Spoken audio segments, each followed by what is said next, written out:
வணக்கம் நண்பர்களே. ஏப்ரல் மாசம் 14ஆம் தேதி 2026 வருஷத்துல தமிழ் வருடங்களில் 40வது வருடமான பராபவ வருடம் சிறந்த முறையில பிறகுது. வடிந்திடும் புகழில் வந்திடும் இகழ் அப்படின்றத இதனுடைய பொருள். இத பத்தி நான் டீடைலா நான் பின்னாடி சொல்றேன். ஜோதிட ரீதியாக ஆஸ் பர் சயின்டிபிக் அஸ்ட்ராலஜி இந்த புத்தாண்டு சில முக்கிய கிரக மாற்றங்களோட சவால்களோடும் அதே சமயம் பல ராசிகளுக்கு அதிரடி முன்னேற்றங்களோடும் பிறக்க போகுது அப்படின்னு சொல்லாங்க. முக்கியமா இந்த வருடம் பிறக்கும் பொழுது சூரிய பகவான் மற்றும் சுக்கிர பகவான் மேஷ ராசியில இருக்காங்க, மிதுன ராசியில குரு பகவான் இருக்காங்க, சிம்ம ராசியில கேது பகவான் இருக்காரு, கும்ப ராசியில சந்திர பகவான் மற்றும் ராகு பகவான் இருக்காங்க, மீன ராசியில புதன் பகவான், செவ்வாய் பகவான், சனி பகவான் அப்படின்னு சொல்லிட்டு அதி முக்கியமான கிரகங்கள் இருக்கும். இந்த மாதிரியான ஒரு சூழ்நிலையில இந்த தமிழ் புத்தாண்டு பிறக்குதுங்க. உங்க எல்லாருக்குமே நல்லாவே தெரியும், மேஷ ராசிக்கு சூரிய பகவான் வரதுதான் தமிழ் புத்தாண்டு சித்திரை 1 அப்படின்னு சொல்றோம். அப்பேற்பட்ட சூரிய பகவான் சுக்கிர பகவானோட சேர்ந்து இருக்கிறது. சுக்கிரன் அப்படினாலே சுகம், இன்பம், கலைநயம், பணப்புழக்கம், சந்தோஷமா இருக்கிறது அப்படின்னு சொல்லலாம். அவர் கூட சூரியன் இருக்கும் பொழுது இந்த புத்தாண்டு பிறக்கிறது அநேகமான ராசிக்காரர்களுக்கு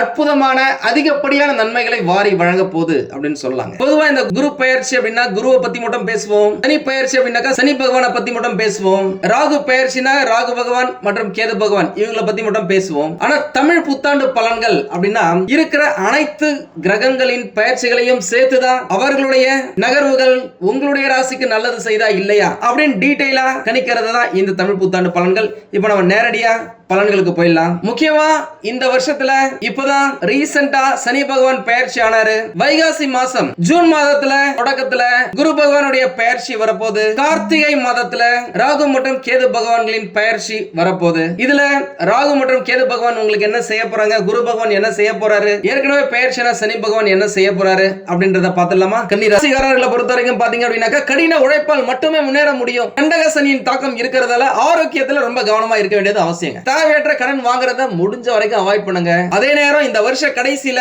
ராகு பகவானுடைய பெயர்ச்சிக்கு அப்புறமா இந்த நிலைமை சீராகும். முக்கியமா சொல்ல போனாக்கா இந்த பராபவ வருடம் ஏகப்பட்ட அனுபவங்களை கற்றுத்தரக்கூடிய வருஷமா கன்னி ராசிக்காரர்களுக்கு இருக்க போகுதுங்க. சந்தோஷமான விஷயம் என்ன அப்படின்னாக்கா உங்களுடைய ராசியில இருந்த கேது பகவான் உங்க ராசியை விட்டு விலக போறாரு. கேதுனா யாரு? பொதுவாவே ஜோதிடத்துல ஒரு கூற்று இருக்கு, ராகு போல் கொடுப்பார் இல்லை, கேது போல் கெடுப்பார் இல்லை அப்படின்னு சொல்லிட்டு. அப்பேற்பட்ட கேது பகவான் உங்களுடைய ராசியில வந்து உட்கார்ந்ததால கடந்த சில வருடங்களாக நீங்க நல்லா இருந்தீங்களா அப்படின்னு கேட்டாக்கா யாருமே ஆமாங்க இருந்தங்க நல்லா அப்படின்னு சொன்னதே கிடையாதுங்க. ஏதோ இருந்தோம், ஏகப்பட்ட பிரச்சனைக்கு நடுவுல வாழ்ந்துகிட்டு இருக்கோம். கன்னிராசி அப்படின்னாலே கால் வைக்கிற இடம் கன்னி வெட்டி தானே, வேற என்ன பண்றது அப்படின்னு சொல்லி இருக்கீங்க. உண்மையாலுமேங்க நம்ம போற வீடியோக்கு கீழே கமெண்ட்ஸ் கன்னி ராசியில இருந்தாங்க அதிகமா வரும். ஏகப்பட்ட இழப்புகளை சந்திச்சிருக்கீங்க, தேவையில்லாத சண்டை சச்சரவுகளை அனுபவிச்சிருக்கீங்க. அந்த விஷயங்கள் எல்லாமே இப்போ கிளியர் ஆகும். மாமனார் மாமியார் சண்டையா இருந்தாலும் சரி, கணவன் மனைவிக்குள்ள சண்டையா இருந்தாலும் சரி, குடும்பத்துல பிரச்சனையா இருந்தாலும் சரி, வேலை செய்யற இடத்துல பிரச்சனையா இருந்தாலும் சரி, நட்பு வட்டாரத்துல நிம்மதியா இல்ல அப்படின்னா கூட அந்த விஷயங்கள் எல்லாமே இந்த பராபவ வருஷத்துல மாற்றி அமைக்கும் அப்படின்னு சொல்லலாங்க. பொதுவாக கன்னி ராசியை பத்தி ஜோதிட ஓலைச்சுவடியில சொல்லியிருக்க ஒரே ஒரு லைன் என்ன அப்படின்னாக்கா, காரியத்துல கண்ணா இருந்து கதை கச்சிதமா தொடர்ந்து செயல்பட்டு வெற்றி கனியை பறிக்கும் கன்னிராசி அப்படின்னு போட்டிருப்பாங்க.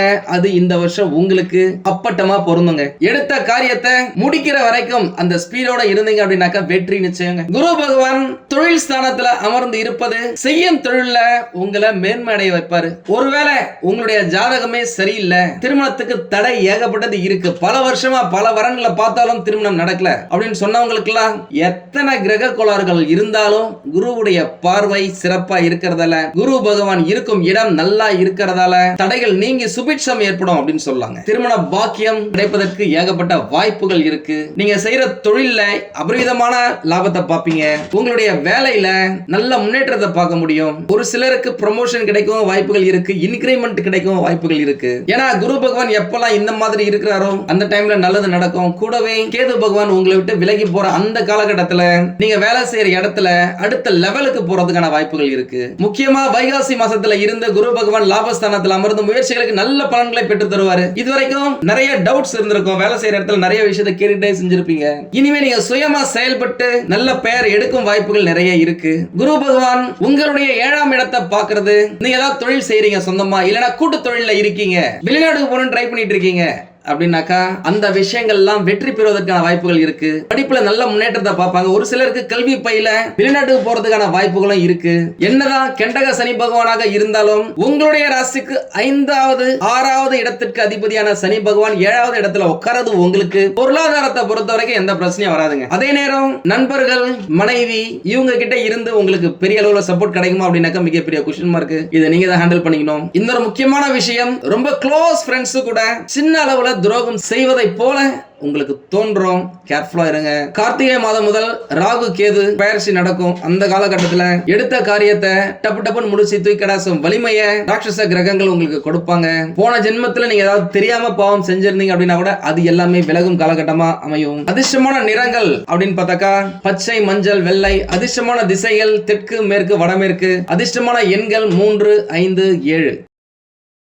பரிகாரங்கள் அப்படின்னு பார்த்தாக்கா ஞாயிற்றுக்கிழமை அல்லது செவ்வாய்க்கிழமையில பிற்பகல்ல வர ராகு காலத்துல பைரவருக்கு அல்லது துர்கை அம்மனுக்கு நல்லெண்ணெய் தீபமேற்றி தயிர் சாதம் வைத்து வழிபட்டு வர சகல காரியமும் நல்ல வளர்ச்சி பெற்று வெற்றி உங்களை தொற்றிக்கொள்ளும் அப்படின்னு சொல்லாங்க. குடும்பஸ்தானத்தை குரு பகவான் பார்த்தாலே உங்களுக்குன்னு தனியா ஒரு குடும்பம் உருவாகும். அதற்கு வாய்ப்புகள் நிறைய இருக்கு. நீங்க தேடிட்டு இருந்தீங்க அப்படின்னாக்கா அதனால வர மே மாசத்துக்கு பிறகு நிறைய வரன்களை பார்க்க ஆரம்பிங்க. உங்களுடைய திருமணத்துக்காக என்னுடைய வாழ்த்துக்கள். திருமணமாகி நீண்ட நாட்களாக, நீண்ட வருடங்களாக குழந்தை இல்லாதவர்களுக்கெல்லாம் இன்னொரு பக்கம் குரு பகவானுடைய பார்வை உங்களுக்கு சப்போர்ட்டா இருக்குன்றதால குழந்தை பிறக்கிறதுக்கான வாய்ப்புகள் நிறைய இருக்கு. அதே நேரம் மருத்துவ செலவு செஞ்சு அதிக அளவுல செலவு செஞ்சு குழந்தை பிறக்கணும் அப்படின்னாக்கா யோசிச்சு பண்ணுங்க. உங்களுடைய ஜாதகத்தை பக்கத்துல இருக்கிற ஜோதிடரிடம் காமிச்சு அதற்கப்புறமா முடிவு பண்ணுங்க. நிறைய பேர் என்னடா பண்றது வாழ்க்கையில இந்த மாதிரி வந்து மாட்டிக்கிட்டமே, ஏகப்பட்ட பிரச்சனையா இருக்கேன்னு நினைச்சவங்களுக்கு எல்லாம் போறதுக்கு வழியே இல்லையே, பாதையே இல்லையே, எப்படா போறது அப்படின்னு யோசிச்சவங்க புதிய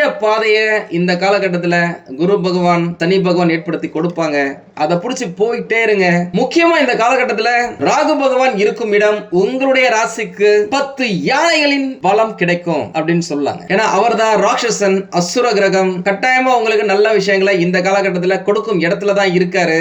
என்ன ஒண்ணு, எல்லாமே மதில் மேல் போன மாதிரியே இருக்கும். கிடைக்கும், கிடைக்காமலும் போகும் அப்படின்ற மாதிரி இருக்கும். அதை நீங்க பிடிச்சி இழுத்துக்கிறது உங்களுடைய கையில தான் இருக்கு. இந்த காலகட்டத்தில் ரொம்ப கேர்ஃபுல்லா இருக்க வேண்டியது, தேவையில்லாத சகவாசம், தேவையில்லாத பழக்க வழக்கங்கள், இதுல இருந்து விலகி இருந்தீங்கனாலே போதுங்க. எல்லாமே நல்லா தாங்க இருக்கு. இருந்தாலும் ஏதோ ஒரு பிரச்சனை இருக்கு அப்படின்னாக்கா உங்களுடைய சுய ஜாதகத்தை பக்கத்துல இருக்கிற ஜோதிடர்களிடம் காமிச்சு விவரத்தை கேட்டு தெரிஞ்சுக்கோங்க.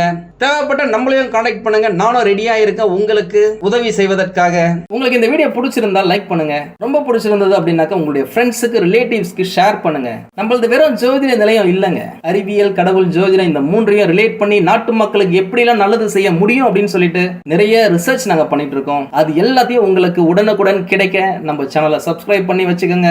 நீங்கள் இறைவனிடம் கேட்ட எல்லாமே உங்களுக்கு கிடைக்கணும்னு சொல்லிட்டு மனவளம், உடல் நலன், பொருளாதார முன்னேற்றம் என்று எல்லாமே கிடைக்க இறைவனை வேண்டி இந்த பதிவினை நான் நிறைவு செய்கிறேன். நன்றி, வணக்கம், வாழ்க வளமுடன்.